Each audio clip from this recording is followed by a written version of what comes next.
se acerca su venida, se oyen ya los pasos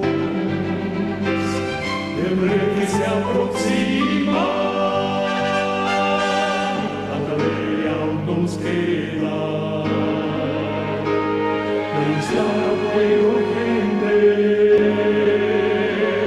que Jesús está volviendo. Victorioso y esplendente, pronto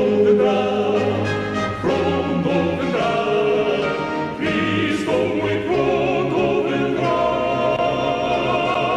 pronto vendrá, pronto Jesús volverá.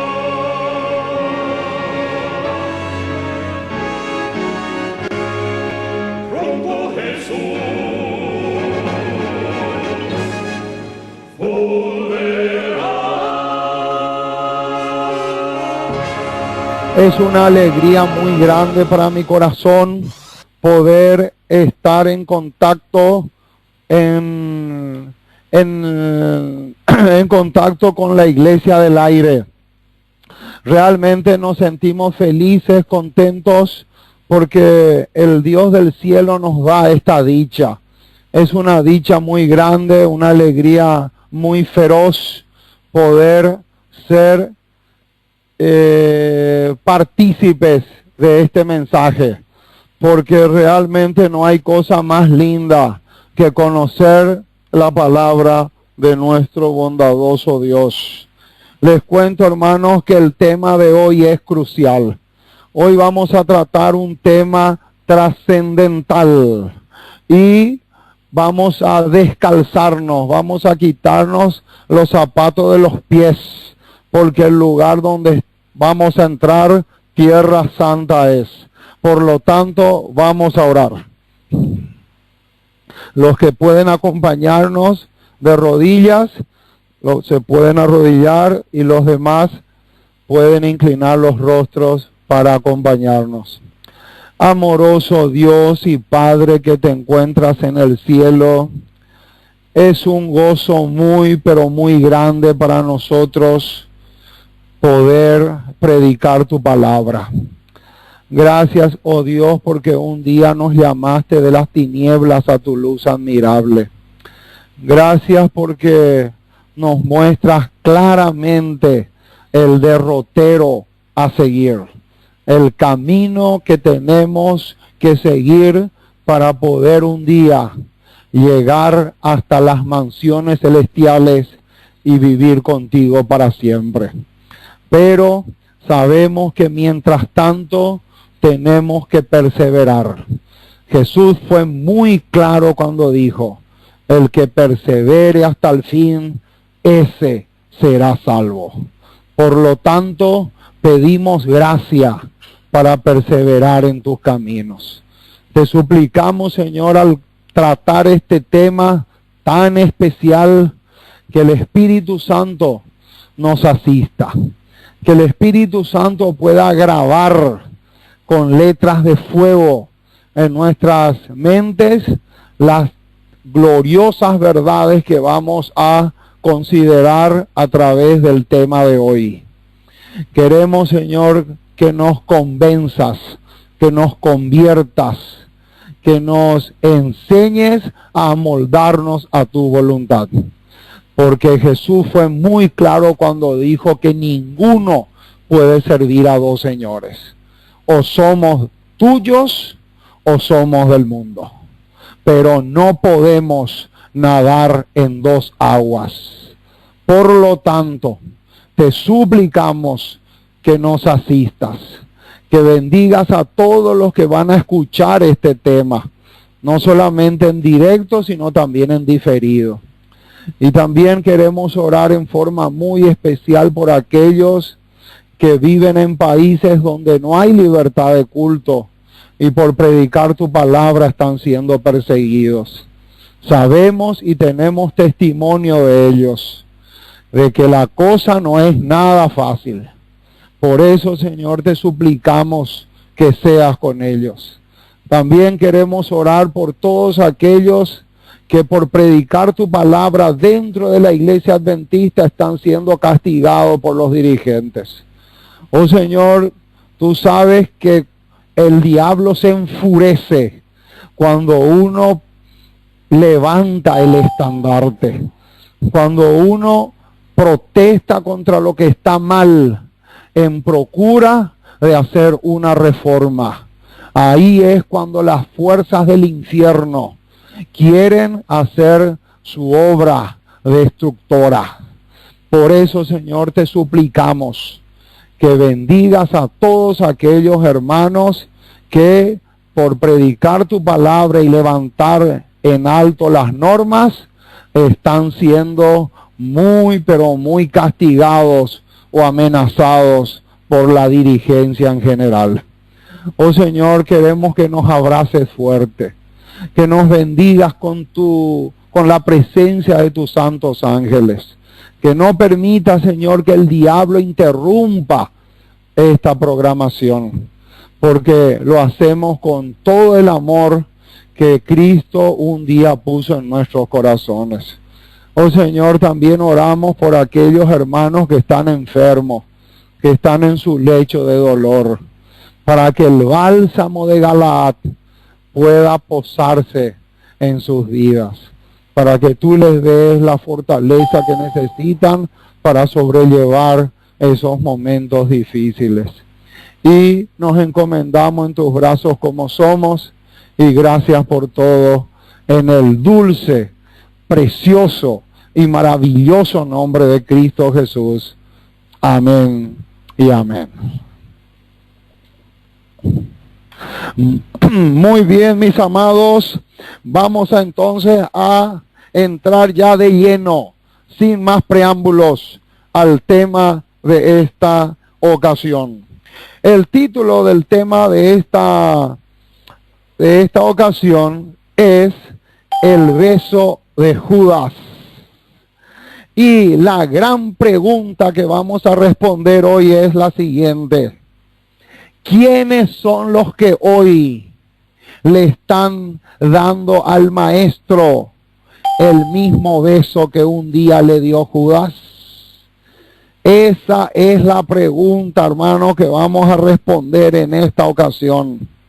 ¿Sabían ustedes que hay muchísimos hermanos esparcidos por todo el mundo que le están entregando a Jesús con un beso, así como un día lo hizo Judas? La pregunta que vamos a responder hoy es: ¿quiénes son? ¿Quiénes son los que hoy por hoy le están entregando a Jesús a la turba con un beso, como lo hizo Judas el Iscariote? Vamos a buscar en nuestras Biblias Lucas 22, 47 y 48.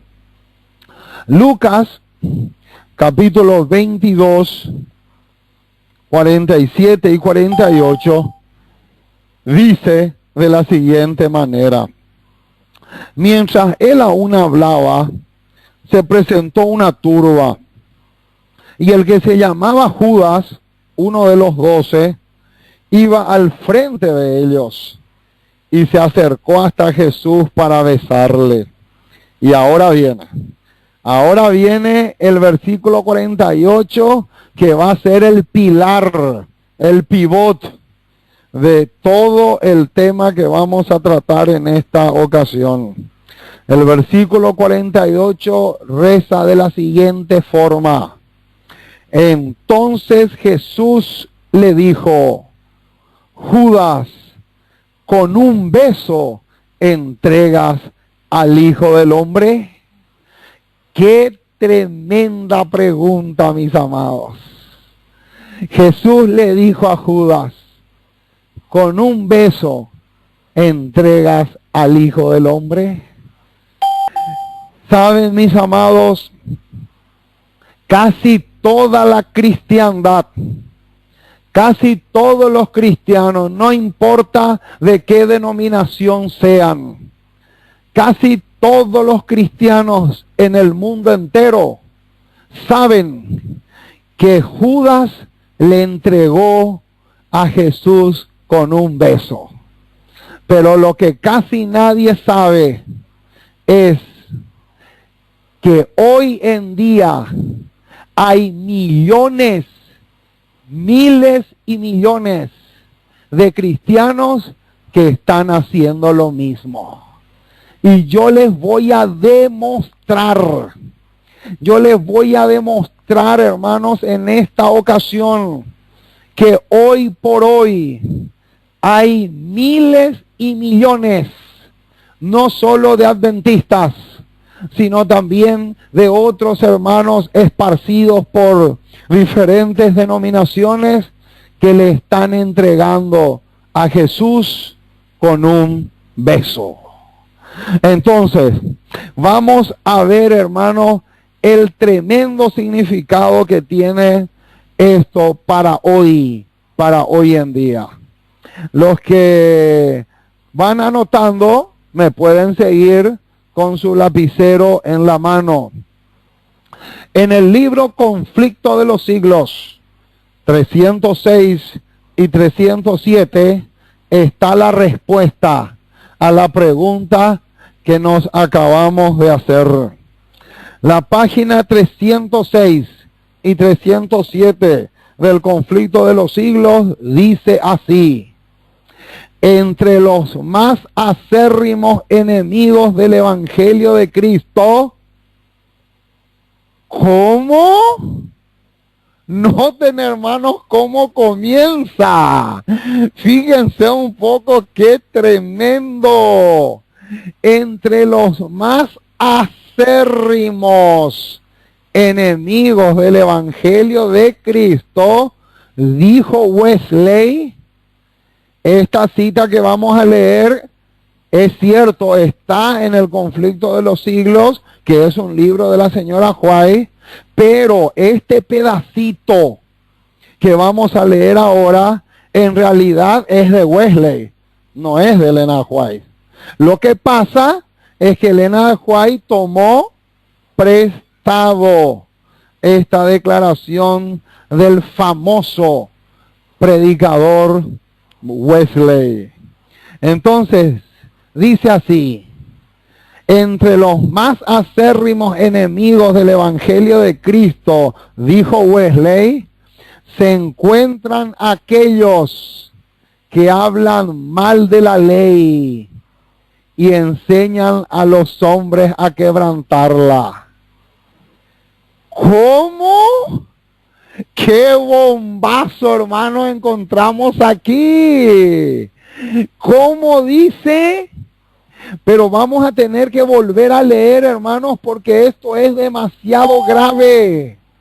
Esto es exageradamente grave. Dice: entre los más acérrimos enemigos del Evangelio de Cristo, dijo Wesley, se encuentran aquellos que hablan mal de la ley y enseñan a los hombres a quebrantarla. ¿Cómo? ¿Quiénes son los enemigos más acérrimos de Cristo y de su palabra? Acá lo dice claramente: los que hablan mal de la ley.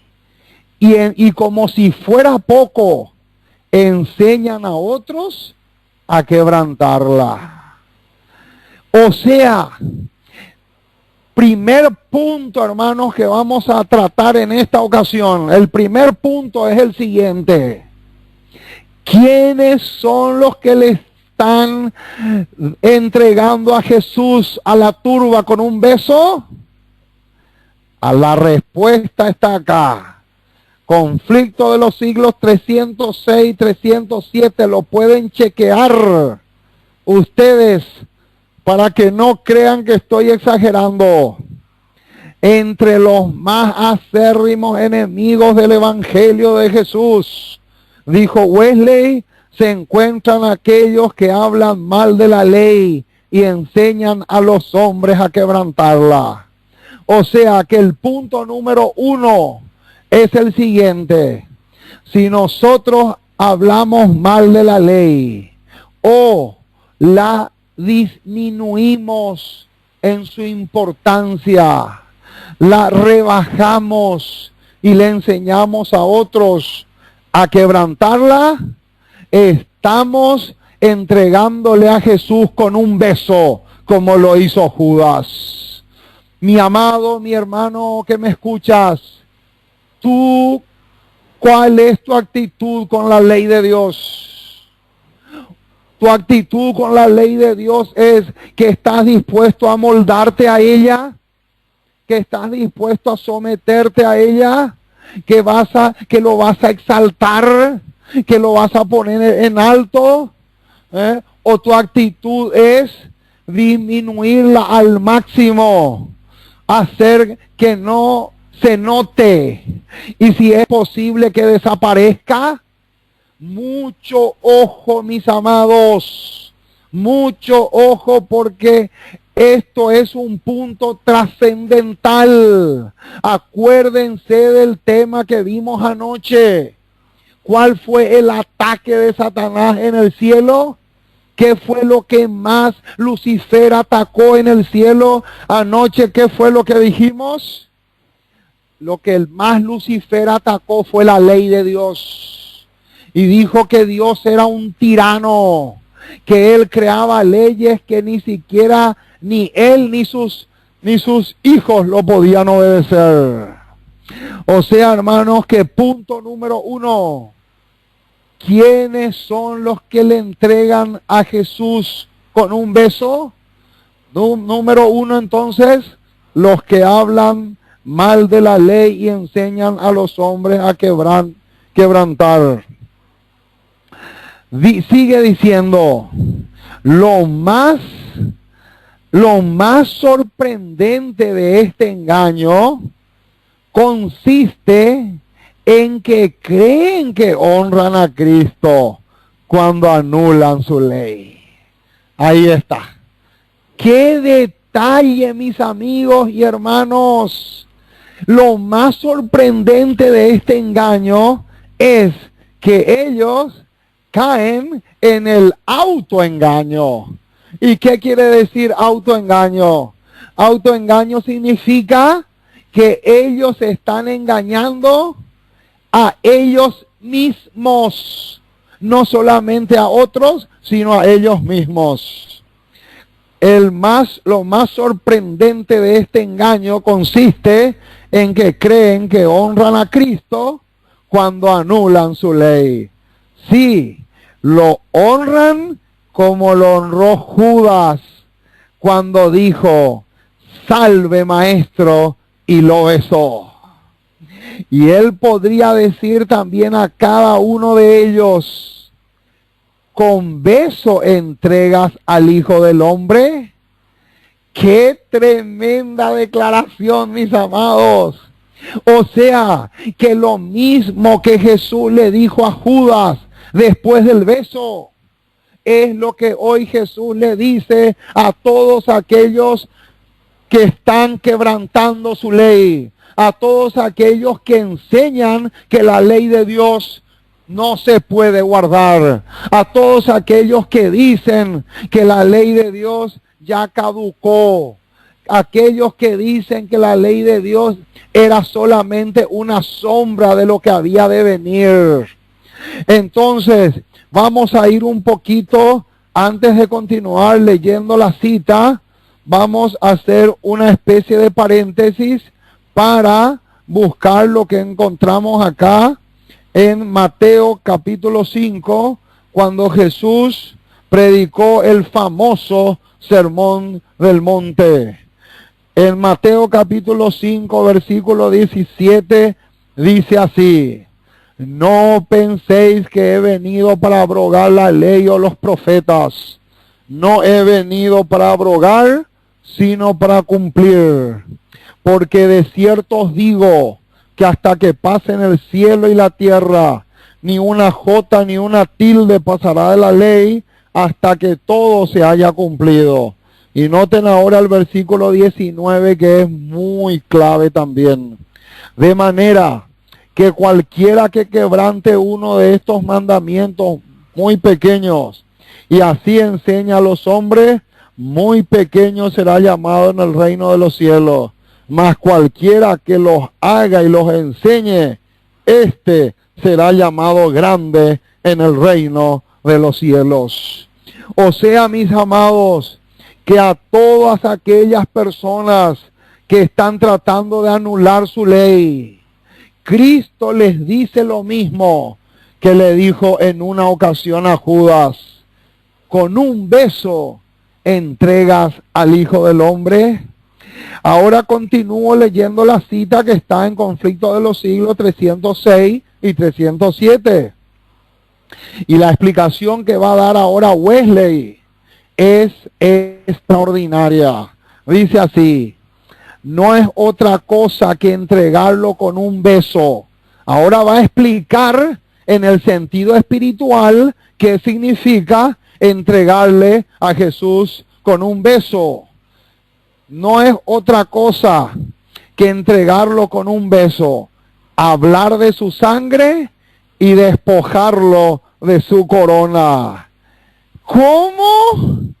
¡Qué tremendo, mis amados! ¿Qué quiere decir esto? ¿Qué significa entonces espiritualmente hablando entregarle a Jesús con un beso? Acá Wesley, inspirado por el Espíritu Santo, dijo: hablar de su sangre y despojarlo de su corona. Qué tremendo significado, mis amados, encontramos acá. Ahora, yo les pregunto a ustedes, ¿qué significado tiene esta expresión, hablar de su sangre y despojarlo de su corona? ¿Saben qué significa eso? Eso significa que yo le acepto a Jesús como Salvador, pero no lo acepto como Señor. Mucho ojo, mis amados. Escuchen bien lo que les voy a decir. Es imposible. Es completamente imposible. Es un absurdo. Es un engaño. Es un sofisma del infierno aceptarle a Jesús como Salvador, pero no como Señor. Es completamente imposible. Es uno de los engaños predilectos del jefe de las tinieblas. Es un engaño bien preparado de parte de Satanás, hacerle creer a la gente que podemos aceptarle a Jesús como Salvador, pero no importa si le aceptamos como Señor. Herejía nacida en el infierno. Esa herejía nació de la mente caída del ángel rebelde que en el cielo se llamó Lucifer, pero que ahora se llama Satanás. Entonces, hermanos, ¿quiénes son los que hoy por hoy le están entregando a Jesús con un beso? Los que hablan mucho de su sangre, pero no se detienen en el señorío de Jesús. Porque la expresión despojarlo de su corona significa dejar de que Él sea Rey o Señor. Entonces, vamos a buscar un poco algunos versículos que nos van a arrojar luz sobre este punto. Veamos un poco lo que encontramos en Romanos capítulo 6, versículo 16 en adelante. En realidad vamos desde antes, desde el versículo 12. Dice el versículo 12, no reine pues el pecado en vuestro cuerpo mortal, de modo que lo obedezcáis en sus concupiscencias, ni tampoco presentéis vuestros miembros al pecado como instrumentos de iniquidad, sino presentaos vosotros mismos a Dios como vivos de entre los muertos, y vuestros miembros a Dios como instrumentos de justicia. Porque el pecado no se enseñoreará de vosotros. ¿Cómo? El pecado no se enseñoreará de vosotros, pues no estáis bajo la ley, sino bajo la gracia. Y ahora viene el versículo 15. ¿Qué pues? ¿Pecaremos porque no estamos bajo la ley, sino bajo la gracia? En ninguna manera. Y ahora viene el versículo clave. El versículo 16. ¿No sabéis que si os sometéis a alguien como esclavos para obedecerle, sois esclavos de aquel a quien obedecéis, sea del pecado para muerte o sea de la obediencia para justicia? ¿Qué tenemos acá? Acá tenemos dos clases de esclavos. Los que son esclavos del pecado o de sus concupiscencias, o los que son esclavos de la obediencia para justicia. Entonces, mis amados, no podemos ni siquiera pensar por un segundo que es posible aceptarle a Jesús como Salvador, pero no como Señor. Otro versículo clave se encuentra en Lucas 19:14. Lucas 19:14, veamos un poquito lo que tenemos acá. Lucas capítulo 19, versículo 14, dice de la siguiente manera: pero sus conciudadanos le aborrecían y enviaron tras él una embajada diciendo: no queremos que éste reine sobre nosotros. ¿Cómo? ¿Qué dice acá? No queremos que éste reine sobre nosotros. Hermanos, aquellos que dicen no queremos que éste reine sobre nosotros, son aquellos que le han quitado la corona a Jesús. Se detienen en su sangre, o sea, en lo que sucedió en la cruz. Se detienen mucho en hablar de lo que sucedió en el Calvario. Pero a la hora de obedecer, dicen: no queremos que éste reine sobre nosotros. O sea, mis amados, cada vez que nosotros enfatizamos mucho lo que sucedió en el Calvario, pero no enfatizamos la corona, o sea, el señorío de Jesús, el hecho de que Él sea rey, le estamos entregando a Jesús con un beso. ¡Qué tremenda declaración, mis amados! Otro texto que encaja en el engranaje de este punto se encuentra en Primera de Juan 5:3. Primera de Juan capítulo 5, versículo 3. Veamos un poquito lo que tenemos allí. Vamos a ver Primera de Juan capítulo 5, versículo 3. En realidad es desde el 2. En esto conocemos que amamos a los hijos de Dios cuando amamos a Dios y guardamos sus mandamientos. Pues este es el amor a Dios. Acá está la clave. Que guardemos sus mandamientos, y sus mandamientos no son gravosos. Qué tremenda declaración, mis amados. Ahora, hay una cita de la señora White que se encuentra en Review and Herald, del 24 de febrero de 1977, comentando Primera de Juan 5:3. Y noten un poco lo que dice. Si aceptamos a Cristo como nuestro Redentor, debemos aceptarlo también como soberano. ¿Qué dice? Si aceptamos a Cristo como nuestro Redentor o Salvador, debemos aceptarlo también como soberano. No podemos tener la seguridad y confianza en Cristo como nuestro Salvador hasta que lo reconozcamos como nuestro Rey y seamos obedientes a sus mandamientos. ¡Qué preciosa declaración, hermanos! Y noten cómo arroja mucha luz sobre esa herejía tan terrible que Satanás inventó de que le podemos aceptar a Jesús como Salvador sin importar si le aceptamos como Señor. Ahora, vamos a responder un poco una pregunta clave que la mayoría todavía no ha captado.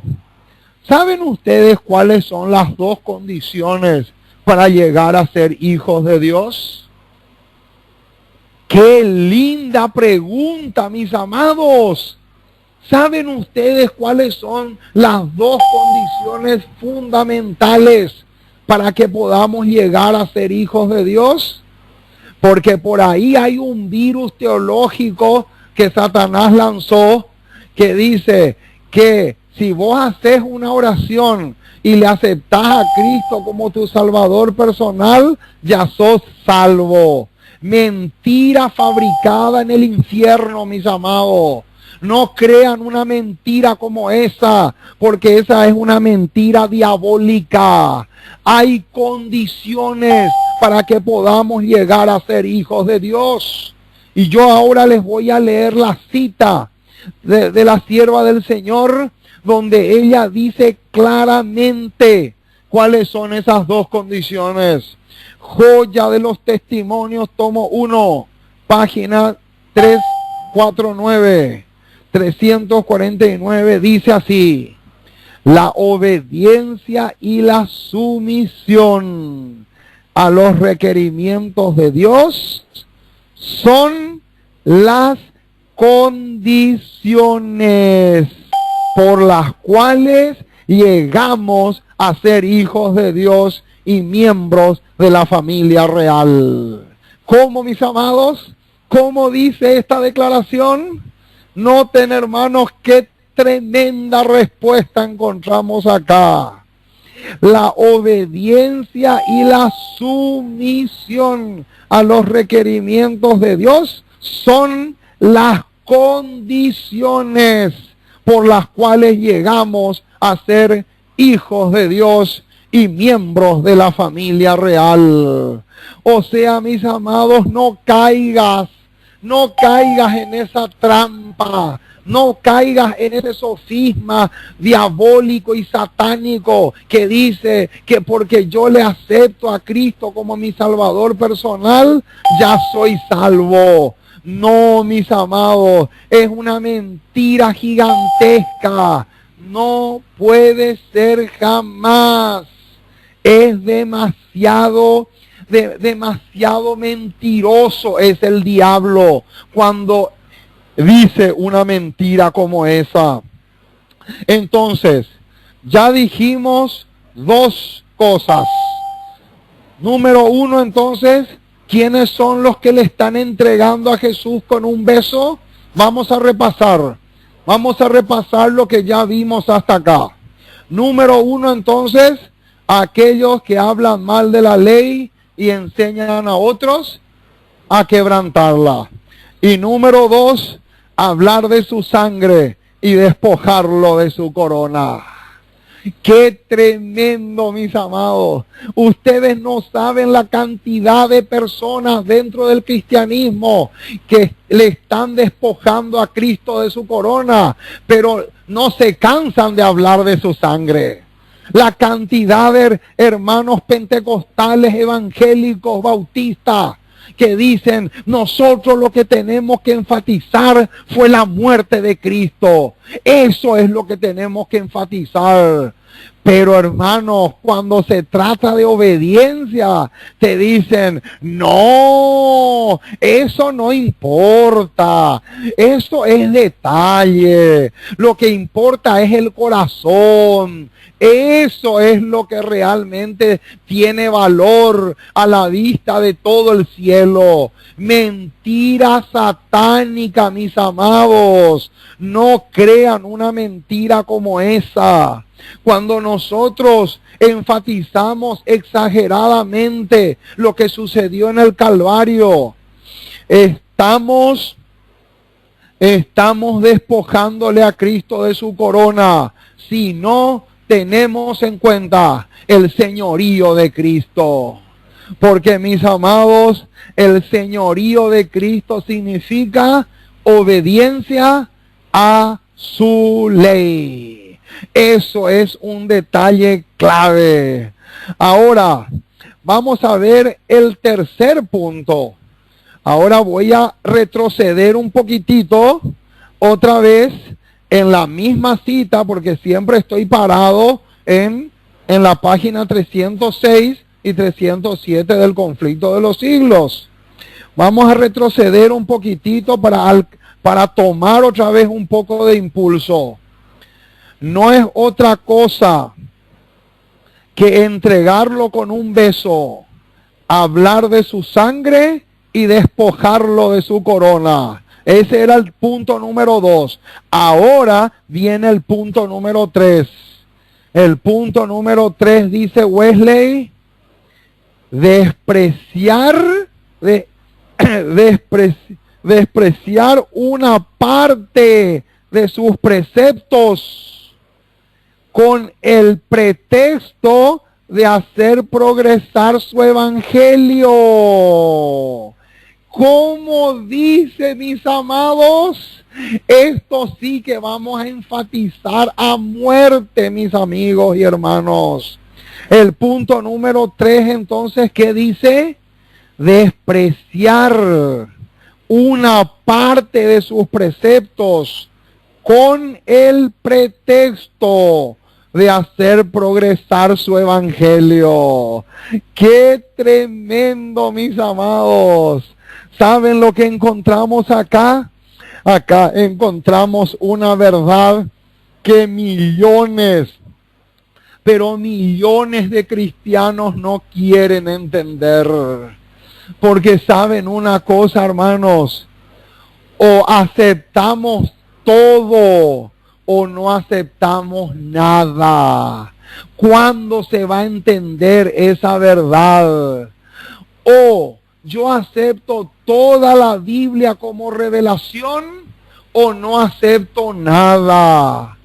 O yo acepto todo lo que la señora White escribió o no acepto nada. Pero no podemos caer, hermanos, en esa trampa de aceptar solamente lo que me conviene.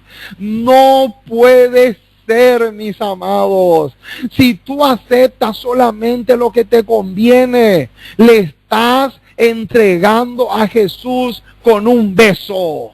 Si tú aceptas solamente lo que te conviene y lo que no te conviene le pones peros, estás cayendo en una trampa preparadísima, así como la trampa que Judas con la turba preparó para el divino maestro. No podemos despreciar una parte de sus preceptos con el pretexto de hacer progresar su evangelio. No, mis amados, mucho ojo. No podemos decir, por ejemplo, no importa que esté en concubinato, que se bautice nomás. Total, después con el tiempo va a cambiar. No, mis amados, no puede ser. No podemos decir eso porque al decir eso le estamos entregando a Jesús con un beso.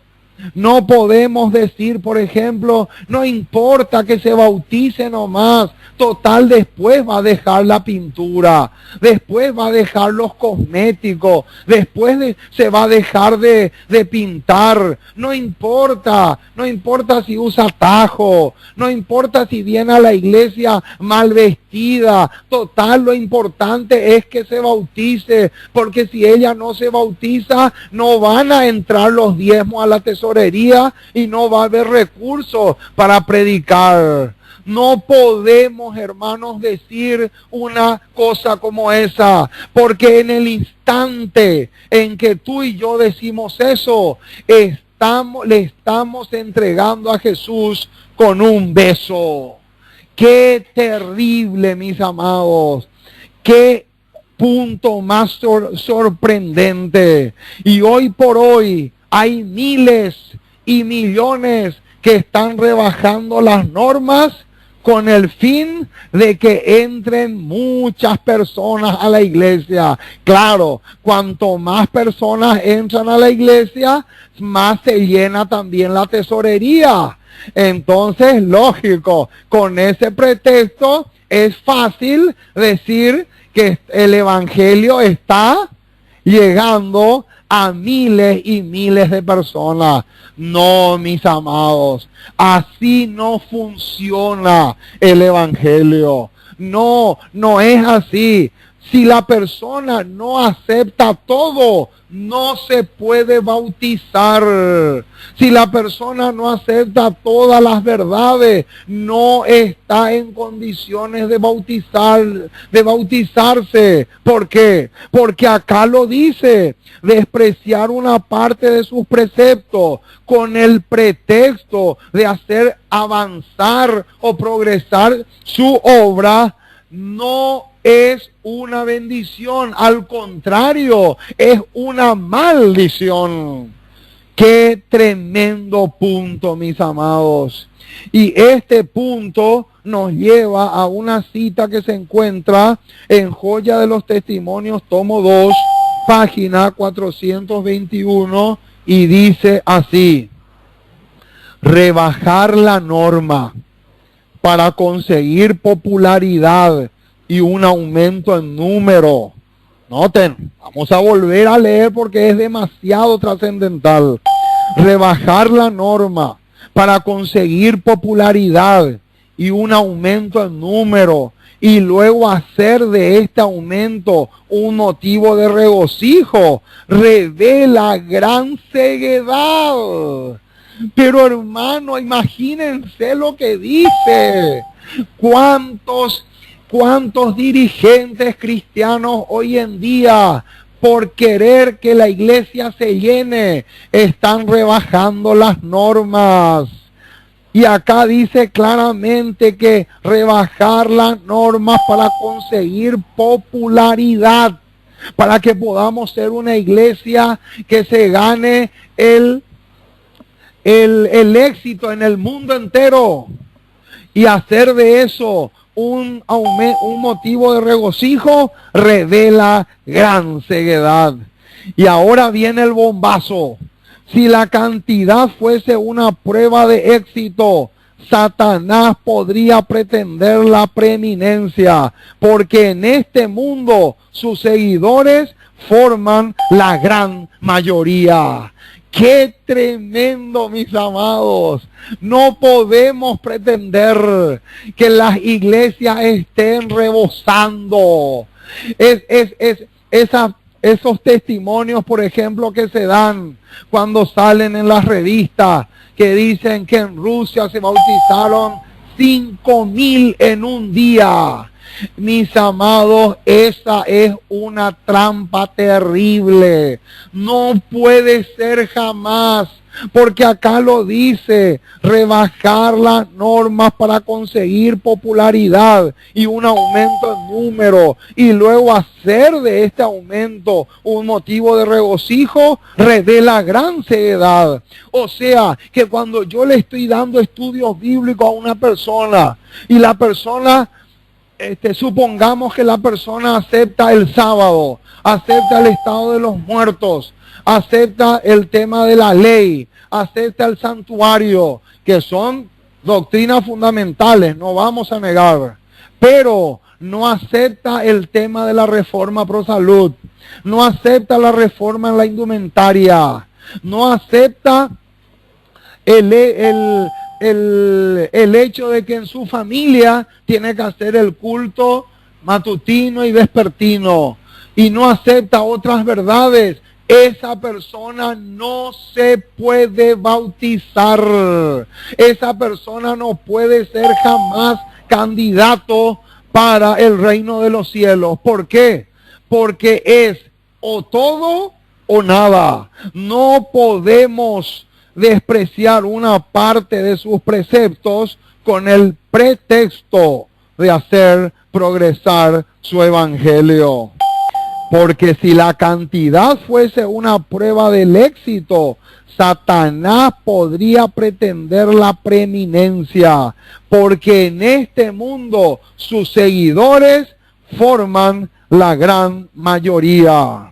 Y ahora, hermanos, a este versículo nos lleva, a esta cita, tenemos que irnos a Salmos 19:7. En Salmos 19:7 encontramos un versículo bastante interesante. Vamos a buscar un poco, si pueden acompañarme, les voy a agradecer. Salmo 19, versículo 7 dice así: la ley de Jehová es perfecta, que convierte el alma. El testimonio de Jehová es fiel, que hace sabio al sencillo. Ahora, la señora White comenta este versículo. Este versículo 7 de Salmo 19, la señora White tiene un comentario pero súper interesante en relación a este versículo. Y se encuentra en Conflicto de los Siglos 522 y dice así: sin la ley, los hombres no pueden formarse un justo concepto de la pureza y santidad de Dios. ¿Cómo dice? Sin la ley, los hombres no pueden formarse un justo concepto de lo que es la pureza y la santidad de Dios, ni de su propia culpabilidad e impureza. No tienen verdadera convicción del pecado y no sienten necesidad de arrepentirse. Como no ven su condición perdida como violadores de la ley de Dios, no se dan cuenta tampoco de la necesidad que tienen de la sangre expiatoria de Cristo. Y acá viene, hermanos, lo que viene ahora es un bombazo. Y cómo me gustaría arrojarle este bombazo a la cabeza de la serpiente. Dice: aceptan la esperanza de salvación sin que se realice un cambio radical en sus corazones ni una reforma en sus vidas. ¿Cómo dice? Noten, hermanos, qué verdad más suculenta que encontramos acá. Acá dice claramente: aceptan la esperanza de salvación, pero no se realiza en ellos un cambio radical en sus corazones ni una reforma en sus vidas. Ahí está el quid de la cuestión, mis amados. O sea, en otras palabras, cuando una persona se convierte al Señor, pero se convierte de veras, a todas las verdades Él le va a decir: sí, Señor, es así como tú lo dices. Y yo no soy quien para negarlo y mucho menos para rechazarlo. Pero cuando una persona se pone, como decimos nosotros acá en Paraguay, buscarle la quinta pata al gato Cuando una persona se pone a buscarle la quinta pata al gato, es cuando dice así: no, pero si vos comés o no comés, eso no importa. No, pero si vos te vestís o no te vestís, eso no tiene ningún peso. Acá lo importante es que vos te vayas y le adores al Señor en su templo. Mentira del diablo, mis amados, porque acá dice que hay personas que aceptan la esperanza de salvación sin que se realice un cambio radical en sus corazones ni una reforma en su vida. Por eso es que cuando Pedro predicó ese famoso sermón en el aposento alto y que está registrado en Hechos capítulo 2, versículos 17 en adelante. No vamos a leer todo, solamente vamos a leer la respuesta que Pedro le da a la pregunta que las personas que escucharon le hacen. Dice en el versículo 37, al oír esto se compungieron de corazón y dijeron a Pedro y a los otros apóstoles: varones hermanos, ¿qué haremos? Y acá viene, hermano, escuchen lo que Pedro les dice: arrepentíos y bautícese cada uno de vosotros en el nombre de Jesucristo para perdón de los pecados y recibiréis el don del Espíritu Santo. Y en Hechos 3, versículo 19, dice: así que arrepentíos y convertíos. Ahí está. Esa palabra arrepentíos es cambio de mentalidad, cambio de pensamiento. Y la palabra conversión es reforma. La persona no solamente se tiene que arrepentir, sino que también tiene que hacer una reforma en su vida. Y eso es lo que dice acá la página 522 del Conflicto de los Siglos. Entonces, hermanos, como resultado, noten cómo sigue diciendo la cita: son numerosas las conversiones superficiales. Ahí está. Conversiones superficiales. Son conversiones que no tienen profundidad. Están por estar, pero en realidad no están.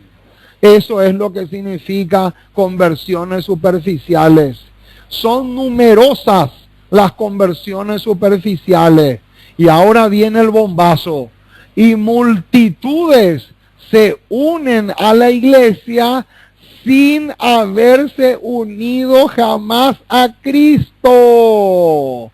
¡Qué tremendo, mis amados! Ahora yo les pregunto a ustedes: ¿vale la pena unirse a una iglesia si yo no estoy unido a Cristo? ¡Qué cosa terrorífica, mis amados! ¿Para qué? ¿Para qué unirte a una iglesia si no estás unido a la vid verdadera? Y esto nos lleva justamente a Juan capítulo 15. Juan capítulo 15. En Juan capítulo 15 encontramos una ilustración preciosa. Y es la ilustración de la vid y el pámpano. Dice en el versículo 1 de Juan 15: yo soy la vid verdadera y mi Padre es el labrador. Todo pámpano que en mí no lleva fruto, lo quitará, y todo aquel que lleva fruto, lo limpiará para que lleve más frutos. Versículo 4: permaneced en mí y yo en vosotros. Como el pámpano no puede llevar fruto por sí mismo si no permanece en la vid, así tampoco vosotros si no permanecéis en mí. Yo soy la vid, vosotros los pámpanos. El que permanece en mí y yo en él, este lleva mucho fruto, porque separados de mí nada podéis hacer. Mis amados, primero yo me tengo que convertir en un pámpano que se une al tronco, o sea, a la vid verdadera. Si primero yo no me convierto en un pámpano y me uno a la vid, no sirve de nada que me una a una denominación o a una iglesia. Entonces, mis amados, vamos a hacer un cortito repaso. ¿Quiénes son los que hoy le están entregando a Jesús con un beso? Número 1, aquellos que hablan mal de su ley y enseñan a otros o enseñan a los hombres a quebrantarla. Número 2, aquellos que hablan de su sangre y lo despojan de su corona. Y número 3, aquellos que desprecian una parte de sus preceptos con el pretexto de hacer progresar su evangelio. Hay otra cita que tiene que ver con este punto, que se encuentra en Primeros Escritos, página 188, y dice así: los siervos de Dios deben amonestar intrépidamente a los que abrazan tan solo una parte de las verdades relacionadas con el mensaje bíblico, haciéndoles saber que deben aceptar todos los mensajes como Dios os ha dado o no tener participación en su reino. Más claro imposible, mis amados. Si vamos a buscar otra declaración que sea más clara que esta, es imposible. Acá dice claramente que nosotros, o sea, los siervos de Dios, debemos amonestar intrépidamente a los que abrazan tan solo una parte de las verdades relacionadas con el mensaje bíblico, haciéndoles saber que deben aceptar todo o no tener participación en su reino. Y Joya de los Testimonios, tomo 1, 113, dice así: no hay santificación para los que desechan una parte de la verdad. ¿Cómo? Imagínense, hermanos, lo que significa esto. No hay santificación. No existe, no puede existir santificación para los que desechan una parte de la verdad. O sea, en otras palabras, si yo acepto el 80% de todo el abanico de verdades que Dios nos dio, pero rechazo el 20%, eso automáticamente me descalifica para unirme a Cristo, a su iglesia, y también me descalifica para el reino de los cielos. No podemos aceptar el 80, tampoco podemos aceptar el 90 y tampoco podemos aceptar el 99,9%. O aceptamos todo o nos vamos al mundo. Es mejor que te pierdas en el mundo y que no entres a la iglesia con un 40%. Es mejor que te pierdas en el mundo y que no entres a la iglesia con un 60, ni un 70, ni un 80% de verdades que has aceptado. ¿Saben por qué? ¿Saben por qué, mis amados? Y ahora les voy a decir algo tremendo. Cuando las personas entran solamente con un 40 o un 60 o un 80% y de repente cuando se levanta un predicador desde el púlpito y condena pecados que justamente son verdades que aquellas personas no aceptó, ¿quién es el culpable? Entre comillas, el culpable es el que predicó. Pero entre comillas, pero en realidad el culpable, ¿quién es? En la realidad el culpable es aquel hermano que está sentado allá, que solamente aceptó 40, 60 u 80%. ¿Saben por qué? Porque esa persona que aceptó 60% va a decir: no, este que predicó ahora, este es un fanático, este es un extremista, este es un reformista, este es un islamista. No, mis amados, o todo o nada. Esa es la pura realidad. Entonces, pasemos ahora al punto número 4. El punto número 4 dice así: y en verdad, nadie puede evadir el cargo si predica la fe de una manera que directa o indirectamente haga caso omiso de algún aspecto de la obediencia. Si predica a Cristo de un modo que anule o debilite en algo el más pequeño de los mandamientos de Dios. Entonces, el punto número 4 es: nadie puede eludir el cargo si predica la fe y hace caso omiso de algún aspecto de la obediencia. En el libro, la matutina Cristo Triunfante, página 333, dice así: el alma que está enamorada de Dios será transparente como el día. Nunca, acá viene, hermanos, el punto clave. Aparte de ser transparente como el día, dice acá, nunca evadirá la verdad que se presenta en las Escrituras. Ahí está, mis amados. Si realmente yo estoy enamorado del Señor Jesús, si es cierto que le amo a Dios con todo mi corazón, el pero no va a existir ni en mi boca, ni mucho menos en mi corazón. Porque ustedes seguramente ya escucharon de hay personas que dicen así: pero yo no veo nada malo en eso. Y claro que no vas a ver nada malo si el mensaje a la Odisea dice que está ciego.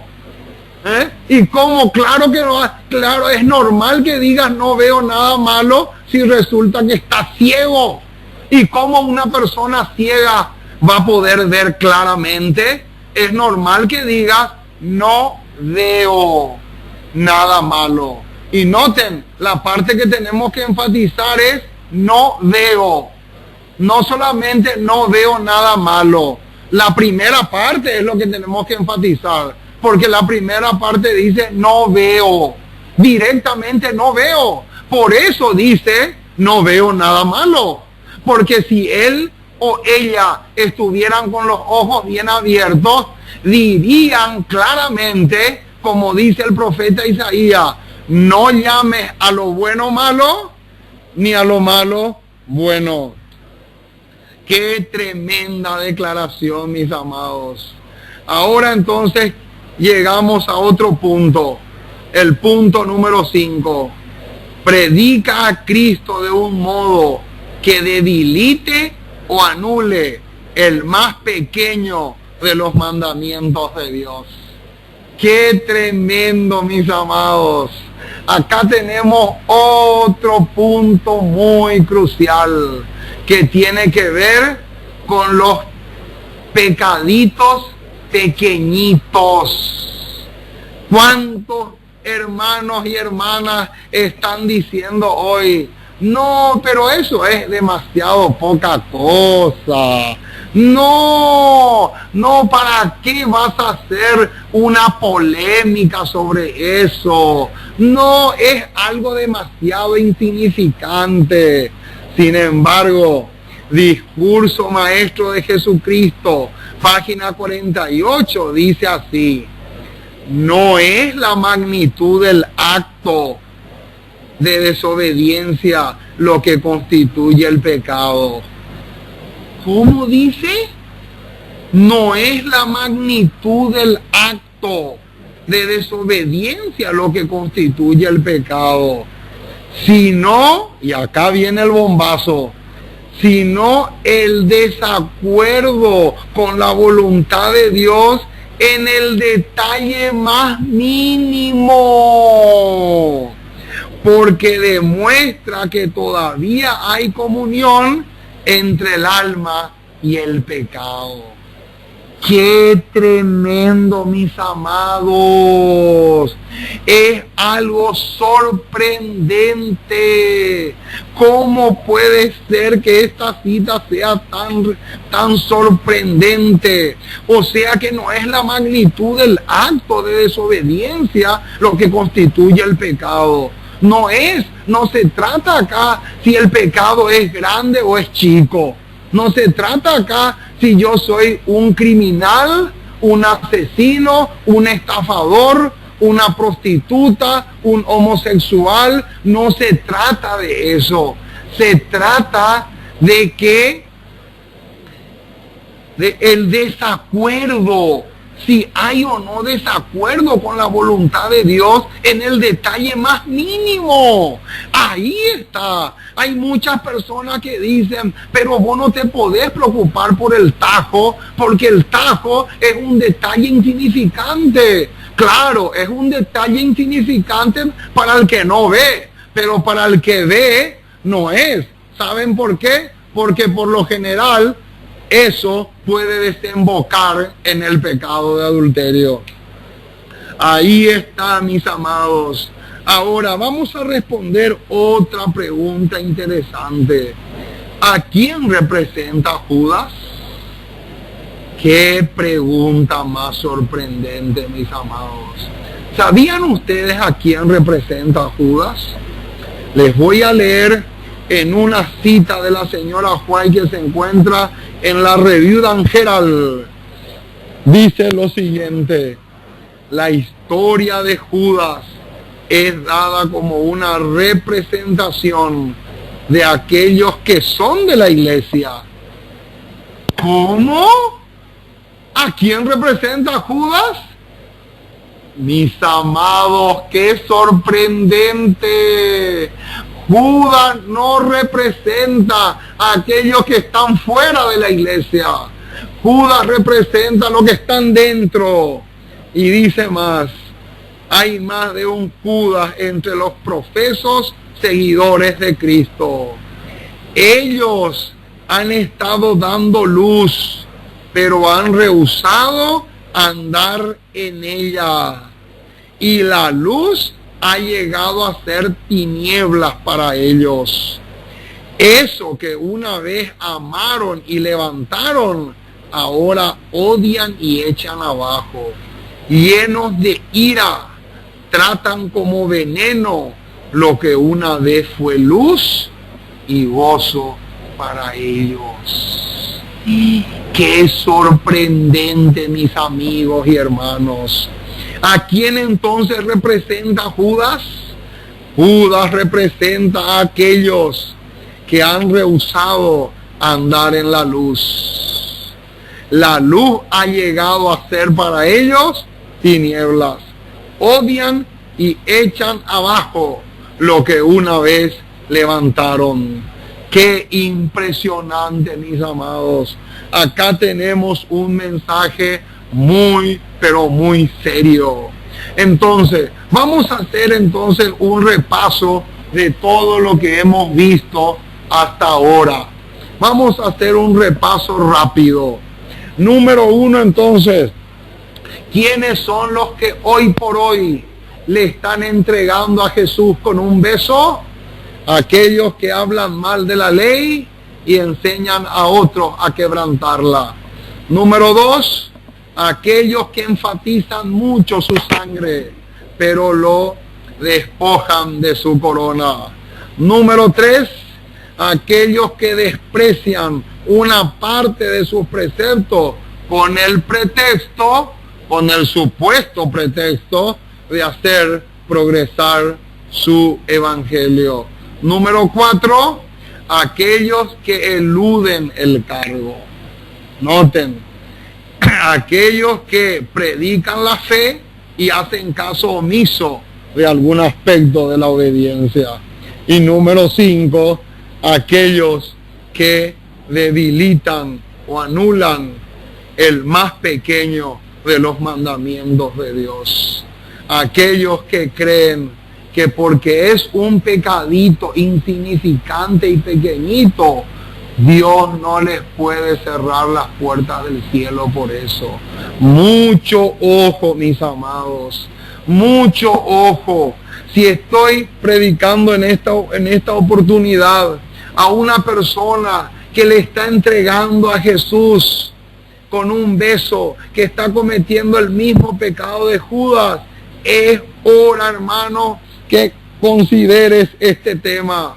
Es hora que te detengas y consideres esta cita de Conflicto de los Siglos 306 y 307.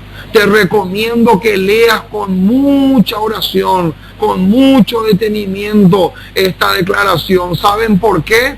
Porque esta cita que aparece en esta página es la vacuna que el Espíritu Santo puede usar para impedir que le entreguemos a Jesús con un beso como lo hizo el Iscariote. Deseado de toda la gente, página 644, nos arroja un poco más de luz sobre este punto, sobre este tema. Dice así la cita: había dado una señal a los perseguidores de Jesús diciendo: al que yo besare, aquel es, prendedle, fingiendo no tener con ellos. Se acercó a Jesús, le tomó de la mano como un amigo familiar y dijo: salve, maestro. Le besó repetidamente, simulando llorar de simpatía por él, pero claro, eran lágrimas de cocodrilo. Qué terrible, mis amados, el simulacro. Qué terrible cuando nosotros hacemos un simulacro. Le estamos entregando a Jesús con un beso. El simulacro es más bien una práctica satánica que divina.